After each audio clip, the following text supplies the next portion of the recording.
जे विजयी झालेले होते आणि इतर ज्यांना पराजय हा स्वीकारावा लागला अशा सगळ्यांची चर्चा केल्यानंतर काही मुद्दे समोर आलेले आहेत।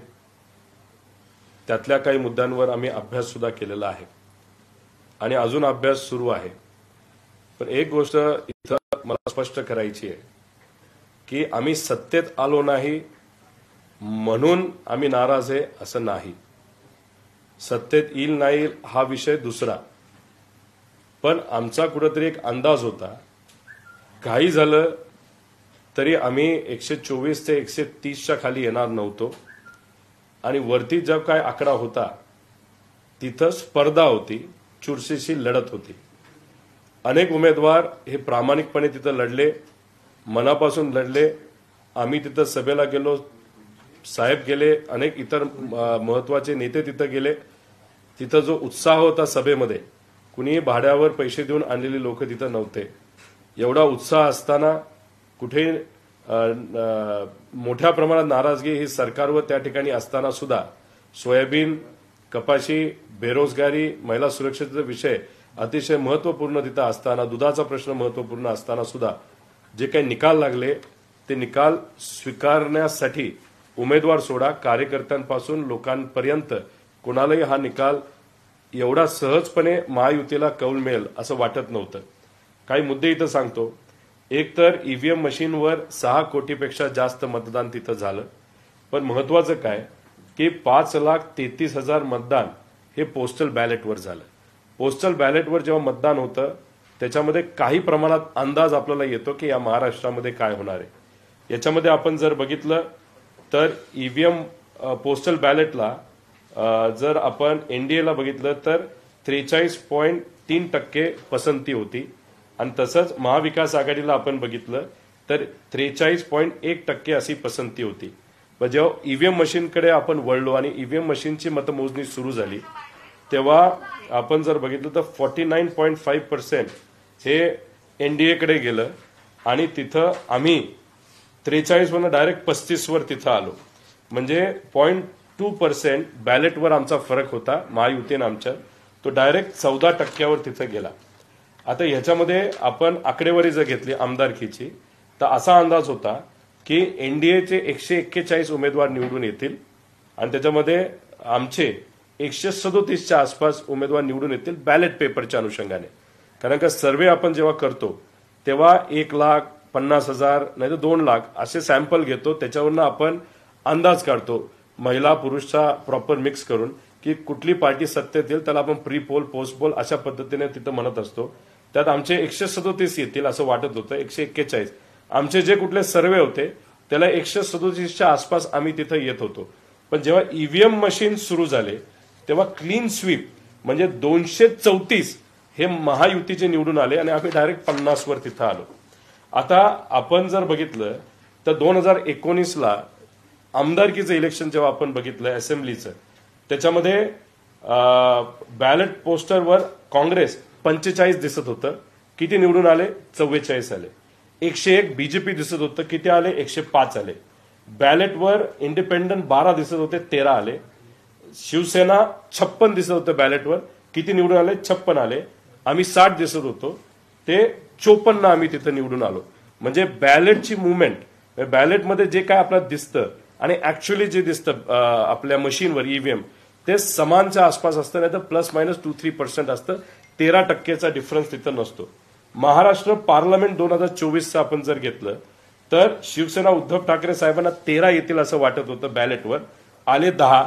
तिथं काँग्रेसला 6 वाटत होते, आले 8। तिथं आम्हाला 11 वाजत, तिथं इंडियन नॅशनल काँग्रेस जर आपण घेतली तर कुठेतरी 11च्या आसपास येतील असं वाटत होतं। भारतीय जनता पार्टी बॅलेटवर 12 दिसत होतं, 9 आलं। शिवसेना 6 वर 6 आलं आणि नॅशनल दादांची पार्टी 0 दिसत होतं, 1 तिथं आलं। आणि अशा पद्धतीने म्हणजे बॅलेट साधारणपणे समान तिथं वोटिंग तिथं दाखवत असतं।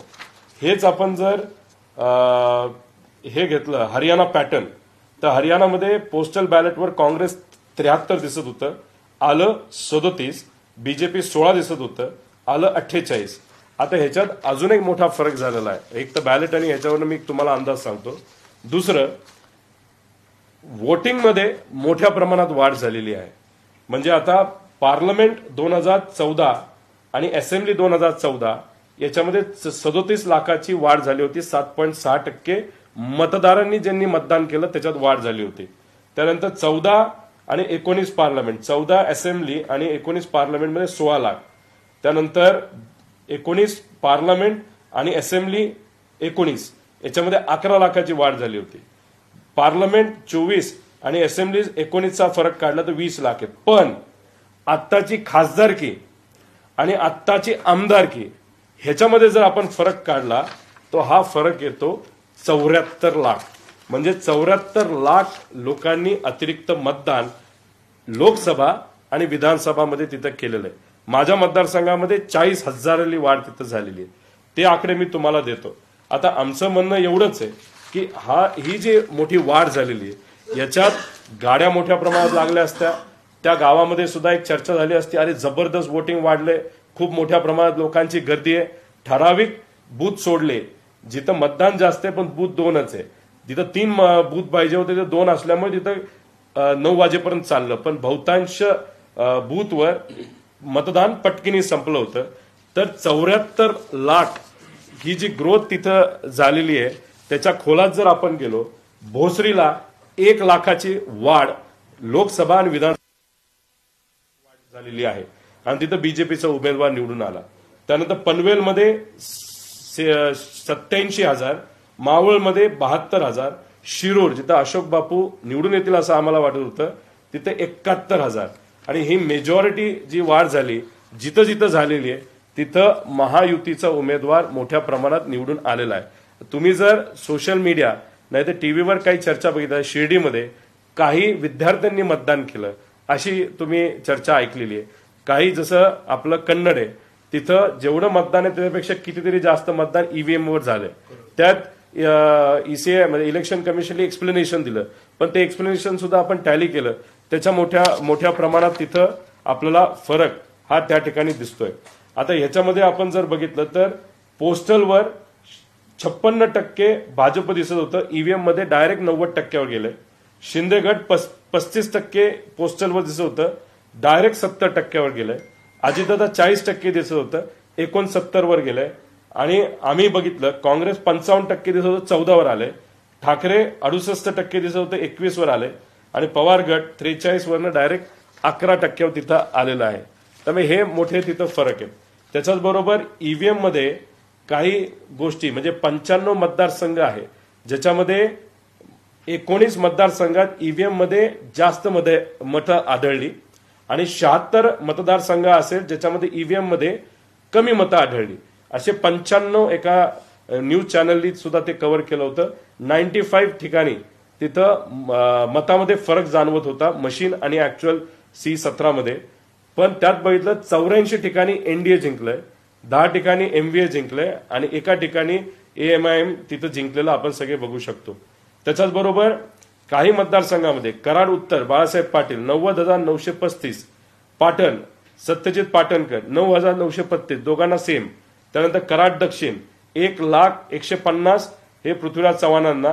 प्रभाकर घारगे सातारा जिल्हा 1,03,46, तसंच कोरेगावला, तसंच फलटणला, तसंच नाशिक जिल्ह्यामध्ये सुहास कांदे 1,38,000, माणिकराव कोकाटे 1,38,565, नरहरी झिरवळ 1,38,622, छगन भुजबळ साहेब 1,35,023.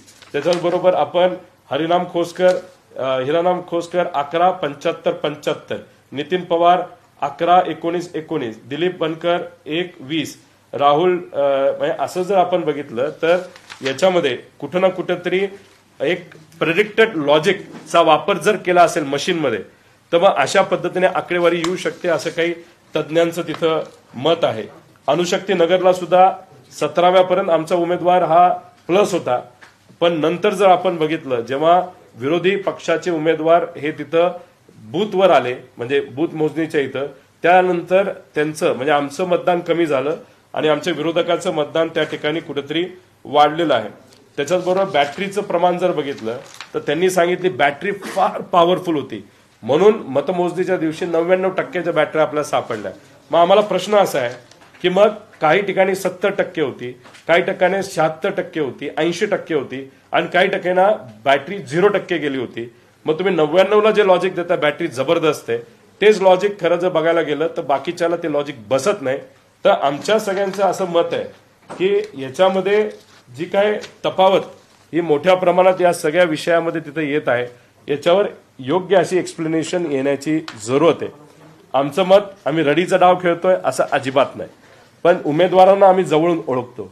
ज्या पद्धतीने त्यांनी प्रचार केलाय, प्रसार केलाय, लोकांपर्यंत गेलेले आहेत. 2019ला काही उमेदवार आमचे हारले होते, पण त्यावेळेस त्यांनी कुठेही असं मन व्यक्त केलं नाही अरे आम्ही हारायला नको पाहिजे होतो. ते म्हणाले आम्ही कुठेतरी कमी पडलो. पण आज जर बघितलं की 5 वर्ष त्या लोकांनी सत्ता नसताना सुद्धा काम केलं, पण तरी सुद्धा ते आज हारलेले आहेत आणि मोठ्या मोठ्या मार्जिनने तिथं हारलेले आहेत. त्यामुळे आमच्या सगळ्यांचं मत असं आहे की इलेक्शन कमिशननी आमची एक मागणी मान्य करावी. 4 दिवसासाठी मोठे कॅमेरे लावा, भारी कॅमेरे लावा. ज्या ठिकाणी तुम्हाला ईव्हीएम आम्ही सांगू ते ईव्हीएम तुम्हाला द्यायचे, तिथं ते ईव्हीएम आम्ही खोलणार, बघणार, आमचे तज्ज्ञ येणार. जे काय आमचे डाऊट्स आहेत ज्याच्यामध्ये आता ते काय म्हणतात हे इंटरनेटला कलेक्टेड नाही म्हणून हे मॅन्युप्युलेट होऊ शकत नाही, पण बेरूटला पेजर हे जे डिव्हाइस आहे ते इंटरनेटचं डिव्हाइस नाहीये, ते साधं जीएसएम वर चालणारं डिव्हाइस आहे. जसं आपलं ईव्हीएम मशीन चालतं. टेररिस्ट लोकांनी ते पेजर हे हॅक केलं. एका वेळेस बेरूटला सगळे पेजर तिथं फुटले आणि लोकांचा मृत्यू त्याच्यामध्ये झाला. म्हणजे इंटरनेटला कनेक्ट नसणारा डिव्हाइस हे सुद्धा हॅक होऊ शकतं, बाहेरून मॅनेज होऊ शकतं. हे बेरूटला तिथं आपल्याला जाणवलं आहे. त्यामुळे इलेक्शन कमिशनला आमची विनंती आहे की कृपा करून आम्हाला हे सगळे मशीन्स बघायचे, जे आमच्या सगळ्यांचे डाऊट्स आहेत ते आम्हाला क्लिअर करायचे. आता ह्याच्यात झालं असं आहे की आता येणाऱ्या महानगरपालिका, जिल्हा परिषद, पंचायत समिती याच्यामध्ये आता लोक म्हणायला लागली की जर अशा पद्धतीने ईव्हीएम हॅक केले जातील, आम्हाला वाटत नव्हतं महायुती एवढ्या मोठ्यापर्यंत 220 पेक्षा जास्त उमेदवार त्यांचे निवडून येतील, 140, 144, 135च्या आसपास ते अडकतील. असं असताना सुद्धा तिथं वन साइडेड इलेक्शन झालेलं आहे. नक्कीच ईव्हीएम मध्ये काहीतरी झालेलं आहे. हे डाऊट लोकशाहीसाठी योग्य नाही. त्यामुळे इलेक्शन कमिशनने ते मशीन आम्हाला देऊन त्याची चिकित्सा, त्याचं इन्व्हेस्टिगेशन, त्याचं पोस्टमॉर्टम हे आमच्या तज्ज्ञांच्या मदतीने कॅमेराच्या खाली मीडियाला सुद्धा तिथं परवानगी द्या. जे जे काय आमचे डाऊट आहेत ते सर्व डाऊट आम्हाला बघायचे, पण मशीन जे आम्ही मागू तेच मशीन आम्हाला तिथं दिले पाहिजे अशी विनंती इथं खरं तर आम्ही देतो. त्याच्याचबरोबर आपण जर बघितलं तर लोकसभेला जे मतदान झालं, ज्या पद्धतीने झालं, कसं झालं याचा अंदाज आम्हाला आहे. आणि मी मगाशी जी आकडेवारी दाखवली की गेल्या वेळेस जे पार्लमेंटरी इलेक्शन झालं म्हणजे लोकसभेचं आणि जे आत्ता झालं त्याच्यामध्ये मतदानात खूप मोठा फरक नाहीये.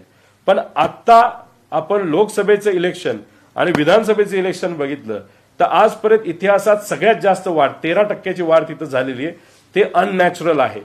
ते कुठंतरी डाऊट घेण्यासारखं आहे. आता काही लोक म्हणतील मग तुम्ही लोकसभेचा निकाल स्वीकारता आणि विधानसभेचा नाकारता. आता याच्यामध्ये आपण जर बघितलं तर इथं जे जम्मू काश्मीरमध्ये इलेक्शन झालं त्याच्यामध्ये फक्त 28 ठिकाणी बीजेपीने उमेदवार दिले होते. त्यात 23 उमेदवार हे मुस्लिम उमेदवार होते.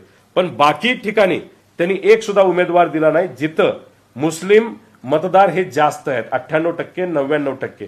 तसंच आपल्या या महाराष्ट्रामध्ये सुद्धा जर आपण बघितलं तर जिथं कुठलं ते 98% मुस्लिम मतदार मालेगाव सेंट्रलमध्ये, तिथं कुठेही काय गडबड झाली असं आमचं मत नाही. त्याचं मुख्य कारण जर तिथं गडबड झाली असती ती गडबड लगेच आपल्याला सापडली असती, समोर आली असती. तिथं गडबड नाही. पण आमचं असं मत आहे, शंका आहे की बाकी ठिकाणी कदाचित गडबड ही झाली असावी. आमचं डाऊट हे येत्या काळामध्ये पुढच्या काही दिवसांमध्ये साफ केलं पाहिजे. आश्चर्य असं की आम्ही सुप्रीम कोर्टात जातो, हायकोर्टात जातो, तेव्हा आमचा एखाद्या निकालसाठी आम्हाला 3-3 वर्ष थांबावं लागतं. काल सुमोटो हायकोर्ट का सुप्रीम कोर्टाने एक जुनी कुठली ती याचिका काढली आणि लगेच काल त्यांनी सांगितलं की आमच्याकडे तुम्ही येऊ नका. म्हणजे आश्चर्य असं आहे की ज्याच्यावर आम्ही विश्वास ठेवतो, ज्युडिशरी नाहीतर आपली न्याय व्यवस्था, त्यांनी काल अचानक स्वतः सांगितलं आमच्याकडे तुम्ही येऊ नका.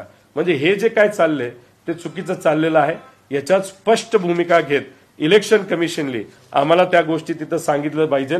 त्याच्याचबरोबर फॉर्म 20 हा जो फॉर्म असतो तो लोकसभेचा सुद्धा अजूनपर्यंत मिळाला नाही. म्हणजे बूथ वाईज जिथं जिथं मतदान झालं ते अजूनपर्यंत आम्हाला लोकसभेचं मिळालं नाही, विधानसभेचं मिळालंच पाहिजे. त्याच्याचबरोबर वोटर टर्नआउट जे ऍप होतं ते काल परवापासून बंद आहे. म्हणजे आम्ही माहिती काढायला जातोय ते सगळे अव्हेन्यूज तिथं बंद आहेत. त्यामुळे आम्ही ज्या बूथवर आम्ही संवेदनशील बूथ सांगितले, जिथं आम्ही सीसीटीव्ही कॅमेरे लावा असं सांगितलेलं आहे, आता तिथं सुद्धा आम्ही विनंती केलेली आहे त्या सीसीटीव्ही कॅमेऱ्याचं फुटेज आम्हाला पाहिजे. C17 आमच्याकडे असतात. 17A हा जो फॉर्म असतो तो आम्हाला तिथं लागणार आहे. 20 नंबरचा फॉर्म आम्हाला तिथं लागणार आहे. जे जे काय उमेदवार मागतील, आमची पार्टी मागेल ते आम्हाला द्यावं. आणि ते जे मशीन आहे त्या मशीनचं पोस्टमॉर्टम हे सामान्य लोकांच्या समोर व्हिडिओवर आणि तिथं असणाऱ्या कॅमेरा समोर आणि आमच्या तज्ज्ञांच्या समोर हे 4 ते 5 दिवसामध्ये झालं पाहिजे. गेल्या वेळेस संधी दिली होती, 15 मिनिटांसाठी दिली होती. 15 मिनिटात आपल्याला काही स्पष्ट होत नाही. त्यामुळे आम्ही तज्ज्ञ आणू, हिंमत असेल तर इलेक्शन कमिशनली आम्ही सांगेल ते ईव्हीएम पुढे आणत त्याच्यावर चर्चा करण्याची खऱ्या अर्थाने तिथं जरूरत आहे. आणि त्याच्यात जर आपण बघितलं तर लोकांचं मत असं आहे की जे काही मतदानामध्ये वाढ झालेली आहे त्याच्यातलं काही मतदान हे मशीनली स्वतःहून त्या ठिकाणी कदाचित केलं असावं असं काही कार्यकर्ते आणि उमेदवारांचं तिथं मत आहे, ज्यांना पराजय स्वीकारावा लागला. त्यामुळे कन्फ्युजन न ठेवता, लोकशाही धोक्यात न आणता याच्यावर क्लॅरिटी ही आणायलाच पाहिजे असं आमच्या सगळ्यांचं मत आहे. तुम्ही जर छोटंसं उदाहरण घेतलं, एका पक्ष जे महायुतीमध्ये त्यांचे प्रवक्ते आणि ते सुद्धा मोठ्या नेत्या ह्या टीव्हीवर आल्या होत्या 7:30 वाजता.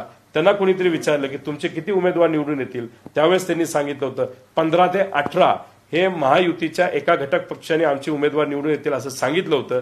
त्यांचा आकडा आता 40-42च्या पुढे गेलेला आहे. आता ह्याच्यात जर नेते आणि पदाधिकारी प्रवक्त्यांनाच कॉन्फिडन्स नव्हता आणि नंतर जे घडलं ते फार वेगळं घडलं, तर याच्या मागे कोण, ह्याच्या मागे काय आहे? आणि हे सगळ्या मशीन ज्या गुजरातवरनं आणल्या होत्या, म्हणजे आमचे सगळे प्रोजेक्ट गुजरातला गेले आणि गुजरातले आम्हाला काय दिलं असेल तर ईव्हीएम मशीन दिलं. आणि ते ईव्हीएम मशीन मधून जेव्हा वोट मोजणी झाली त्याच्यात सर्वात मोठं कन्फ्युजन आज या महाराष्ट्रामध्ये कुठेतरी आहे. त्यामुळे ईव्हीएमचं मशीन याच्यामध्ये आपल्या महाराष्ट्राची जी काही लोकशाही आज अडकली असं आपल्या सगळ्यांना म्हणावं लागेल.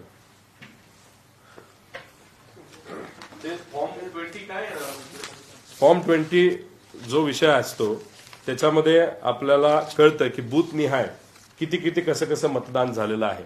आता ह्याच्यावर क्लॅरिटी आणण्यासाठी इलेक्शन कमिशननी पुढाकार घेऊन, एक तर आमचा तो अधिकार आहे, लोकसभेला सुद्धा अधिकार होता, त्यांनी तो फॉर्म द्यायला पाहिजे होता, जो दिला नाही.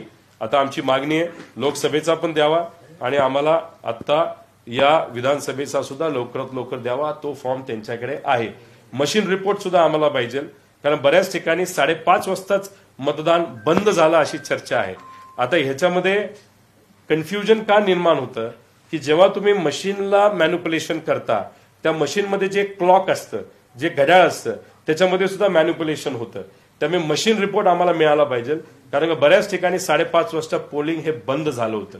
पोलिंग 5:30, 5 नाही तर 6च्या आधी तेव्हाच बंद होतं, जोपर्यंत 100% मतदान होत नाही.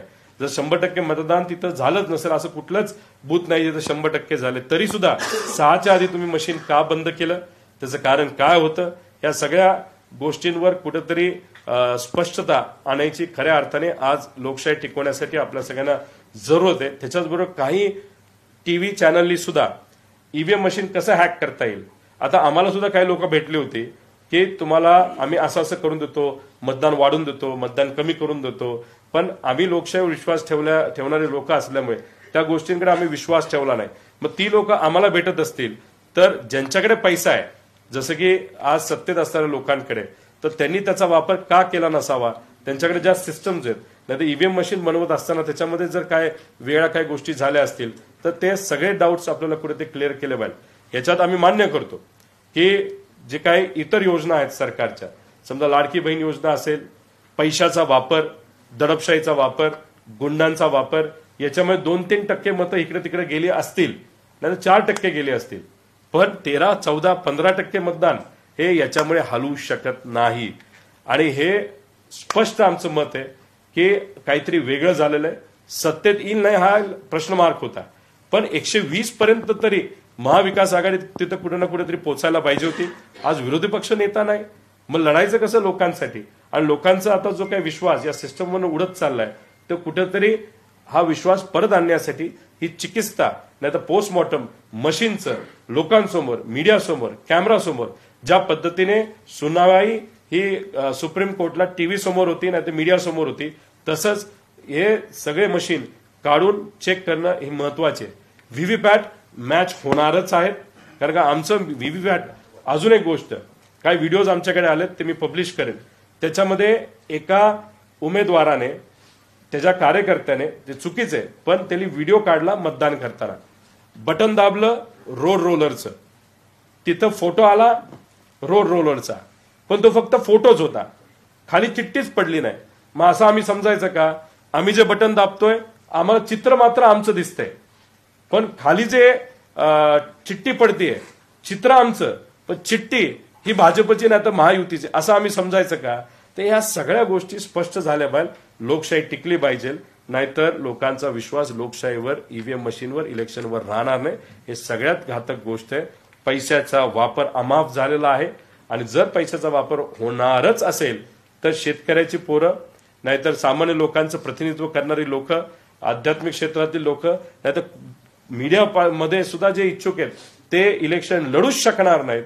कारण का एका विधानसभेच्या इलेक्शनला 25 ते 30 कोटी रुपये आज लागतात मत विकत घेण्यासाठी, नेते विकत घेण्यासाठी. आणि एवढा पैसा लागणार असेल तर लोकांचं प्रतिनिधित्व करणारी लोकच विधानसभेमध्ये जाणार नाही, पण शिव्या देणारे, तसंच कॉन्ट्रॅक्टरची मुलं, नेत्यांची मुलं, बिझनेसमॅनची मुलं, गुंडाशक्ती असणारी मुलं, अशीच लोक नाही तर मुली, अशीच लोक जर विधानसभेत जाणार असतील तर उद्या जाऊन फक्त कॉन्ट्रॅक्ट मिळावं, काम मिळावं, नाही तर मध्ये अधिकाऱ्यांची मुलं मुली ते आमदार होतील. गरिबाचं प्रतिनिधित्व करणारे लोक कुठेही तिथं आमदार होणार नाही. आणि कुठलीही जी स्कीम असते ज्याच्यामध्ये आपण म्हणतो की डायरेक्ट कॅश ट्रान्सफर, याचा विरोध आम्ही करत नाही, पण प्रॉब्लेम असा आहे की जेव्हा खऱ्या अर्थाने गरिबी ही सरकारचे काही धोरण चुकल्यामुळे जेव्हा शहरामध्ये नाही तर एखाद्या राज्यामध्ये, देशामध्ये वाढते, तेव्हा अचानक पैसे जेव्हा दिवाळीच्या आधी येतात तेव्हा तिथं असणारे जे कोणी मतदार आहेत ते खुश मात्र होतात. पण या विळख्यामध्ये जर आपला महाराष्ट्र पडला तर मग पुढचे 5 वर्ष आपण काहीच करायचं नाही. गरिबी वाढवायची जी वाढली आहे, आपले जे पर कॅपिटल इन्कम आहे, दरडोई उत्पन्न लोकांचं घटलंय, गुजरातचं वाढलंय. मग 4.5 वर्ष झाली की अशी एक योजना आणायची की ज्या 2,000चं 3,000 करायचं, परत लोक खुश, परत 5 वर्ष, परत मग पैसे. म्हणजे धोरणात्मक काहीच आपल्या राज्यात होणार नाही. फक्त कॅश ट्रान्सफर स्कीमवर जर आपलं राज्य जगवायचं असेल, त्याच्यावर राजकारण करायचं असेल तर मी तुम्हाला सांगतो या महाराष्ट्राचं बिहार व्हायला वेळ लागणार नाही. एवढा विचार हा सगळ्यांनीच तिथे केला पाहिजे. आणि ईव्हीएम मशीनचं चिकित्सा, ईव्हीएम मशीनचं इन्व्हेस्टिगेशन हे लोकांसमोर, जाहीर मीडियासमोर तिथं झालं पाहिजे, पण त्याला 3 ते 4 दिवस देण्याची विनंती या ठिकाणी मी मनापासून तिथं करत आहे.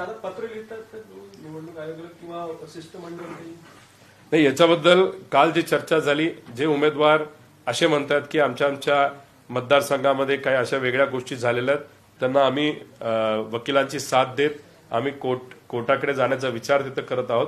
पण आमचं एकच मत आहे की कोर्ट वगैरे हे सगळ्या गोष्टी अडकून राहणार आहेत. आणि आमच्या उमेदवारांचं मत आहे की ठीक आहे, निकाल लागला, आम्हाला त्याचं काय म्हणणं नाही, पण आमच्या कार्यकर्त्यांना, आमच्या मतदारांना, म्हणजे असे काही मतदारसंघ आहेत की गाव माझं आहे तिथं मी मायनस राहिलो. माझं उदाहरण नाही पण काही उमेदवारांचं आहे. मनसेचा एक उमेदवार आहे, त्याच्या वॉर्डातून नाही तर त्याच्या बूथवर 4 मतदान जे व्हायला पाहिजे होतं घरातलं 4 ते सुद्धा त्याला झालेलं नाही. आणि मग दहिसरमध्ये म्हणजे त्याच्या पत्नीला त्याला दिलं नाही, नाही तर आईली दिलं नाही, नाही तर स्वतःच दिलं नाही, असं परिस्थिती आज तिथं आहे. त्यामुळे हे जे कन्फ्युजन आहे हे घातक आहे. त्यामुळे हे कन्फ्युजन नसणं हे फार महत्वाचं आहे, नाहीतर उद्या जाऊन कुणीही इलेक्शनकडे फिरकणार नाही आणि हळूहळू मतदान कमी झालेलं आपल्या सगळ्यांना बघायला मिळेल. आता तुम्ही एक महत्वाचा विषय की आम्हालाही काही लोक असे भेटले होते की जे मतदान वाढून देतो असं म्हटले होते. तुम्ही त्याच वेळी त्यांना काय एक्सपोज केलं आणि त्यांना समोर का आणलं, आणि हा एक भाग. आणि दुसरा मग त्याच्यानंतर तुम्ही म्हणताय की ते त्यांच्याकडे गेले असण्याची शक्यता आहे. नाही, तसं नाहीये. मी ते म्हणत नाही की त्यांच्याकडे गेले असावेत. एक फसवे लोक समाजामध्ये, लोकांमध्ये हे मोठ्या प्रमाणात तिथं फिरत असतात आणि आमचा लोकशाहीवर विश्वास असल्यामुळे हे जे फसवे असतील ते भेटले असतील. आम्ही फक्त एवढंच त्यांना सांगितलं की हे फसवेगिरी, आम्ही याच्यावर विश्वास त्या ठिकाणी ठेवणार नाही. फक्त जे सत्तेत आहेत तरी त्यांचाच वापर केला असेल असं मी म्हणणार नाही. पण ती जी कुठली सिस्टम असेल ज्याच्यामुळे त्यांना कॉन्फिडन्स होता की आम्ही हे करू शकतो, ते करू शकतो. आता तुम्हीच थोडंसं उदाहरण घ्या.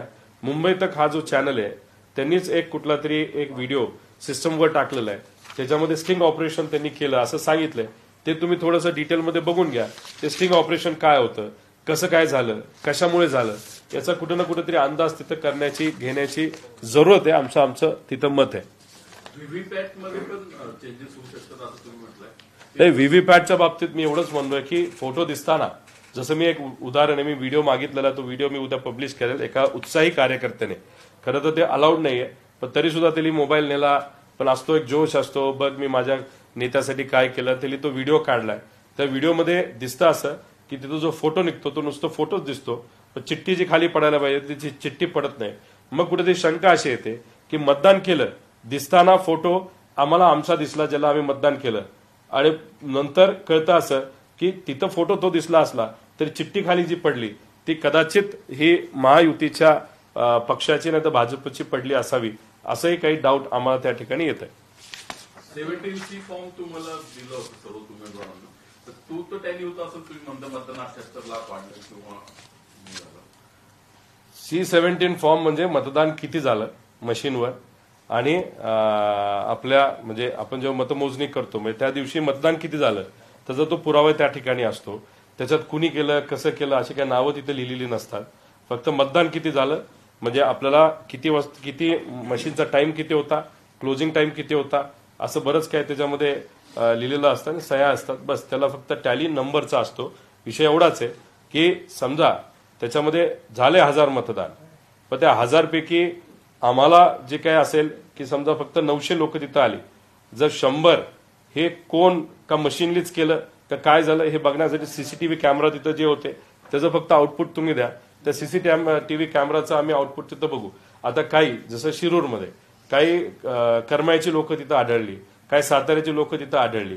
आता समजा शिर्डीमध्ये काही लहान कॉलेजच्या मुलांनी मतदान केलं असं तिथं शंका आहे. तर या सगळ्या गोष्टी आपल्याला बघावं लागेल.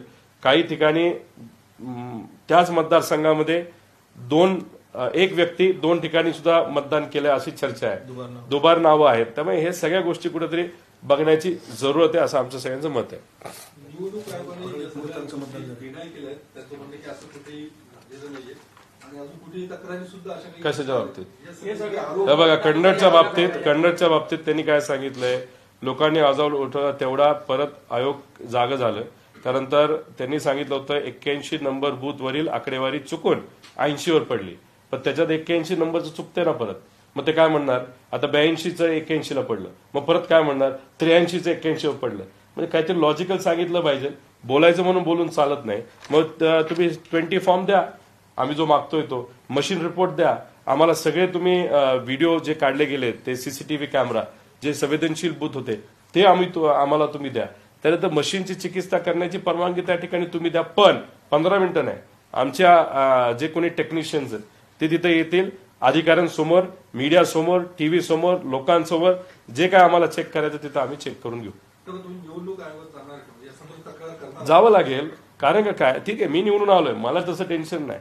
पण मी काल जेव्हा आमच्या उमेदवारांना भेटलो ते म्हणाले काही नाही, सगळं केलं आम्ही, लोकांपर्यंत गेलो, लोकांचा आत्मविश्वास आहे, लोक आमच्याकडे रडत आलेले आहेत. अहो हे या गावामध्ये कुठेही मतदान कमी होऊच शकत नाही.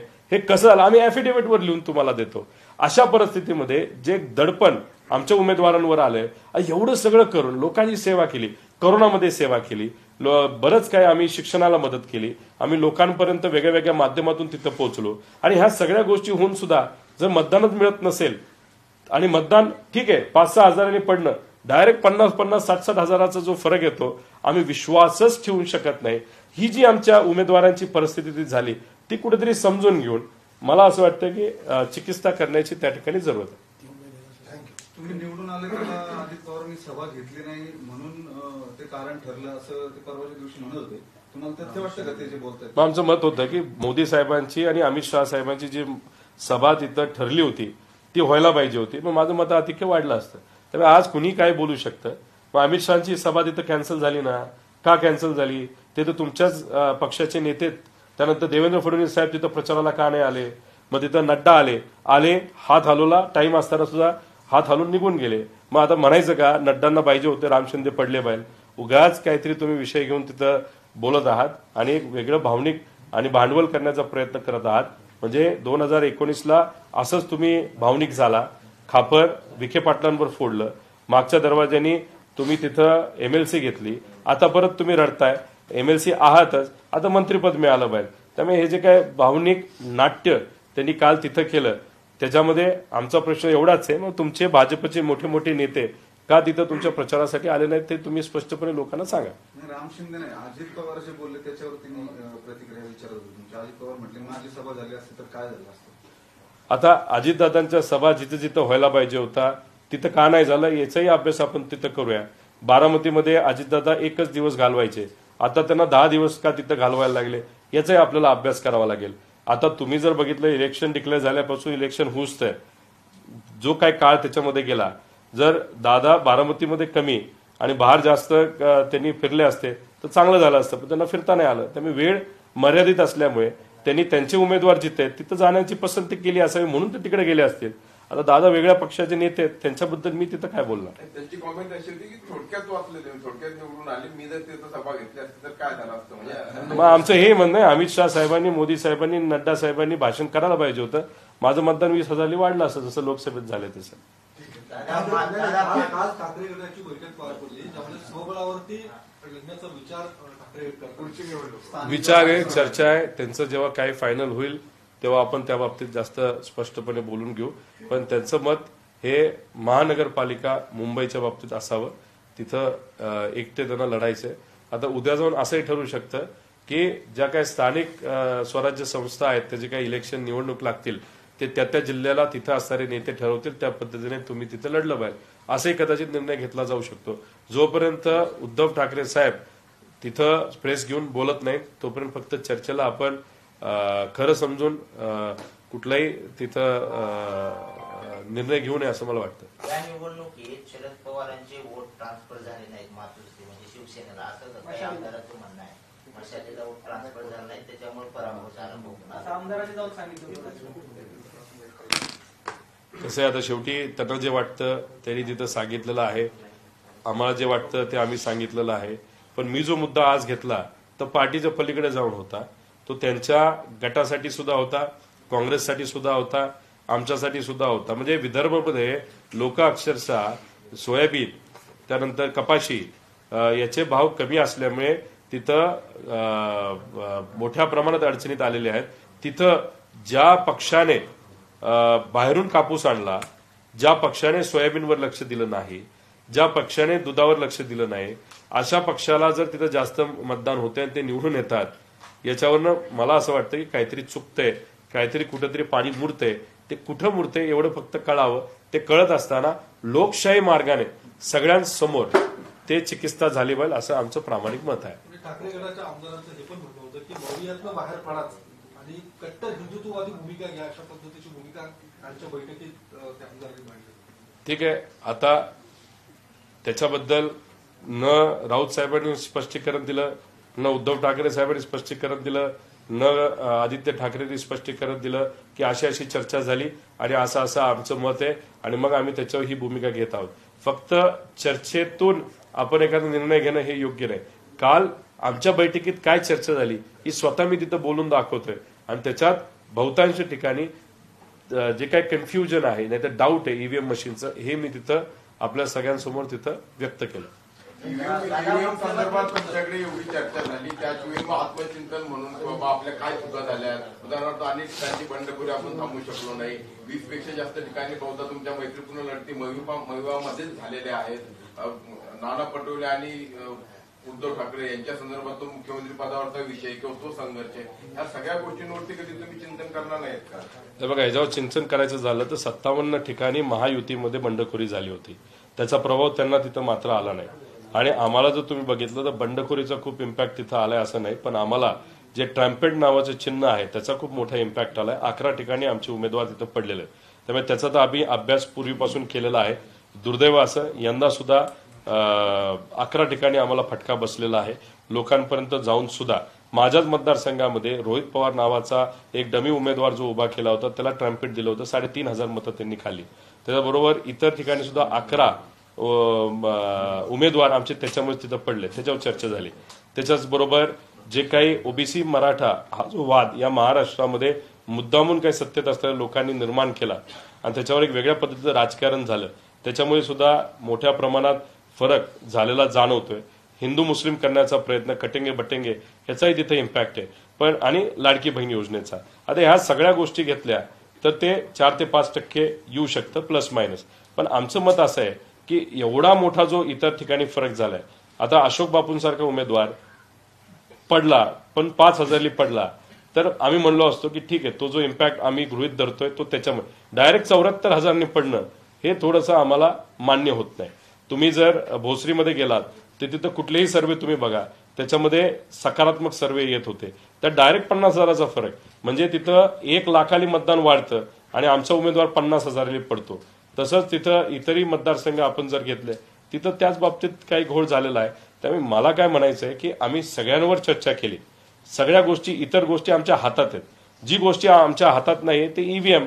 आता ईव्हीएम आमच्या हातात असलं असतं तर ते सुद्धा आम्ही टीव्ही समोर बोललो नसतो, तुमच्यापर्यंत आलो नसतो. पण ही गोष्ट इलेक्शन कमिशनच्या हातामध्ये आहे. त्यामुळे आता आम्ही तुमच्या माध्यमातून लोकांपर्यंत पोहोचतोय, लोकांकडनं सुद्धा मुवमेंट झाली बाहेर. नाही तर 2029ला जेव्हा इलेक्शन होईल, कुणीही सामान्य कुटुंबातून एखादा व्यक्ती इलेक्शनला उभा राहू शकत नाही, अशी आजची परिस्थिती आहे. आणि जर सामान्य कुटुंबातल्या लोकांना इलेक्शनसाठी उभं राहायचं असेल तर आजच या लढ्यामध्ये सगळ्यांनी सहभाग घ्यावा. आणि आम्ही रडीचा डाव नाही, जो निकाल आहे तसाच ठेवा. आमचं काही मत नाही, फक्त आमचं मत आहे की चिकित्सा मशीनची, आम्ही सांगेल त्या मशीनची लोकांसमोर तिथं झाली पाहिजे आणि लोकांसमोर खरं काय हे आलं पाहिजे. विश्वंभर चौधरींनी 100 जागांचे अनालिसिस केले. महाविकास आघाडीच्या 100 जागांना मतविभाजनाचा फटका बसलाय असं त्यांचं म्हणणं आहे. तुम्ही जो 2 टीव्ही देत आहे त्याऐवजी उमेदवार जे देण्यात आले सारख्या नावाचे असतील किंवा तिसरे चौथे उमेदवार जी मतं घेऊ शकतील 20 ते 25,000 पर्यंत, अशा 100 जागा आहेत. आणि विनिंग मार्जिन जे ते 2,500 ते 6,000च्या दरम्यान अशा 70 जागा आहेत त्या महाविकास आघाडीच्या गेलेल्या आहेत. म्हणजे त्यांचं असं म्हणणं आहे की मतविभाजन हे प्रमुख कारण दिसतंय, जे महाविकास आघाडीची स्ट्रॅटेजी फेल ठरली. म्हणजे महायुती हरियाणा पॅटर्न तिथं तुम्हाला वरचढ ठरली आहे, तुम्ही स्ट्रॅटेजीत मागे पडलात. आता ईव्हीएमच्या नावानं ओरडण्यात काही अर्थ नाहीये. नाही, काय नाव तुमचं? विश्वंभर चौधरींना मला विनंती करायची की जो काही डेटा आम्ही इथं मांडलेला आहे त्याचाही तुम्ही तिथं अभ्यास करावा. आता याच्यामध्ये जिथं आपल्याला नंबरमध्ये काही तफावत आलेली आहे त्याच्यामध्ये जर आपण बघितलं तर 94 ठिकाणी ती तफावत आली, त्यांचे 85 ठिकाणी महायुतीचे उमेदवार तिथे निवडून आले आहेत. याचाही कुठे ना कुठेतरी अभ्यास तिथे झाला पाहिजे. आणि त्याच्याच बरोबर जर ते म्हणतात ते जे आहे म्हणजे ज्याच्यामध्ये करेक्शन आपण म्हणतो ते करेक्शन जर आम्ही केलं असतं, समजा त्याच्यात आम्ही योग्य ठरलो असतो आणि ह्या ज्या गोष्टी त्या झाल्या नसत्या तर कदाचित मग आम्ही 180-190 पर्यंत गेलो असतो. मी 190, 180 नाहीतर 200च्या जागेबद्दल बोलतच नाही. करेक्शनमध्ये नाहीतर ज्या काही त्रुटी आहेत त्यात आम्ही कमी पडलो म्हणून म्हणतोय. कदाचित सत्तेत नव्हतं येणार पण 120 पर्यंत तरी पोचायला पाहिजे होतं. ते 120 पर्यंत आम्ही का पोहोचलो नाही त्याची कारणं मी सांगितली. आणि विश्वंभर चौधरींचा विषय जर आपण कन्सिडर केला ज्याच्यामध्ये आम्ही जिथं जिथं कमी पडलो ते जर आम्ही ऍड केलं आणि मशीनमध्ये ही तफावत आली नसती तर आम्ही 180 पर्यंत पोहोचलो असतो. जर तुम्ही साहेबांचा मध्ये एक रिपोर्ट आला होता, IB रिपोर्टच्या नावाखाली आला होता, नाही तर चर्चेत आला होता, नाही तर बीजेपीचा एक रिपोर्ट आला होता लाडकी बहीण योजना येण्यापूर्वी की महाविकास आघाडीचे 180 उमेदवार तिथं निवडून येतील. आता विषय एवढा आहे की त्यांचं आणि माझं मत एकत्रित केलं, माझं करेक्शन त्यांचं करेक्शन जर आपण केलं तर आमचा आकडा 190च्या आसपास जातोय.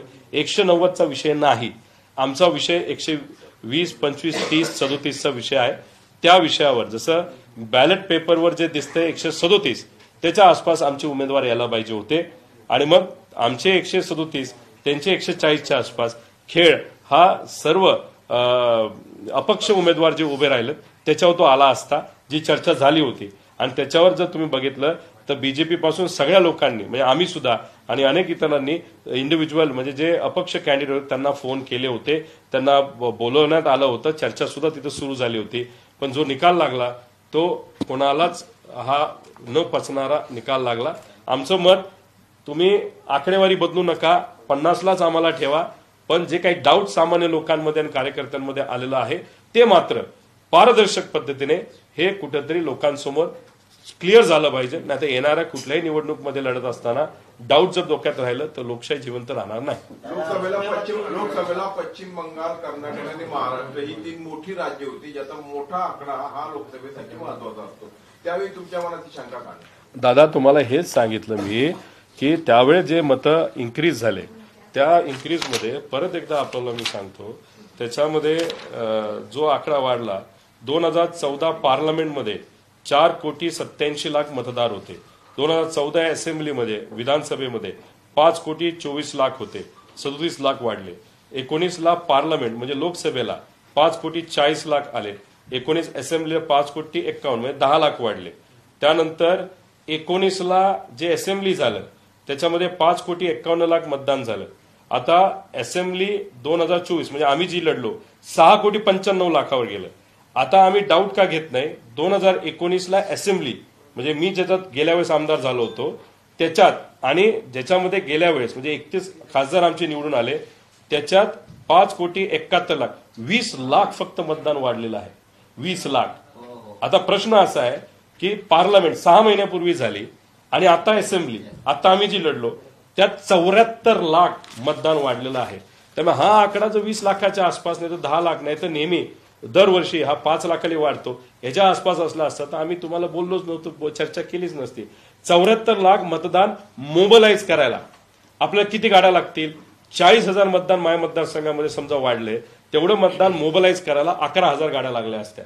बसेस घेतल्या असत्या तर 5,000 बसेस लागल्या असत्या. आता 74 लाख मतदान हे गावातलं मोबिलाइज झालं का बाहेरून आणलं गेलं का या तालुक्यातलं या तालुक्यात गेलं का तिथंच असणाऱ्या व्यक्ती 2 ठिकाणी मतदान केलं हे कुठेतरी आता स्पष्ट व्हायला पाहिजे असं आमचं सगळ्यांचं मत आहे. आता मुख्यमंत्री पदाबाबत घोळ सुरू आहे. एकनाथ शिंदे मुख्यमंत्री होणार नाही. नाही, आकडे जर बघितले तर भाजपचा आकडा अशा पद्धतीने आलेला आहे की एकनाथ शिंदे साहेबांनी खूप वेळ घालवला तर दादा आणि बीजेपी मिळून सत्ता स्थापन करू शकतं. दादांनी वेळ घालवला तर बीजेपी आणि एकनाथ शिंदे साहेब तिथं सत्ता स्थापन करू शकतं. त्यामुळे आता बरंच काही दिवस या गोष्टी चालतील असं नाही. खरं तर पहिल्याच दिवशी या गोष्टी व्हायला पाहिजे होत्या. उगाच रटाळ पद्धतीने खेचाखेची सुरू आहे.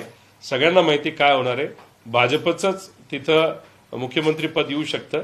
फक्त दाखवण्यासाठी कदाचित एकनाथ शिंदे साहेबांना 1 वर्ष दिलं जाऊ शकतं, नाहीतर 5च्या 5 वर्ष मुख्यमंत्री हे भाजपचेच राहतील. आणि जर भाजपने सांगितलं 2.5 तर 2.5 वर्ष होईल. 2.5 वर्ष झाल्यावर पुढच्या 2.5 वर्ष भाजपच राहील.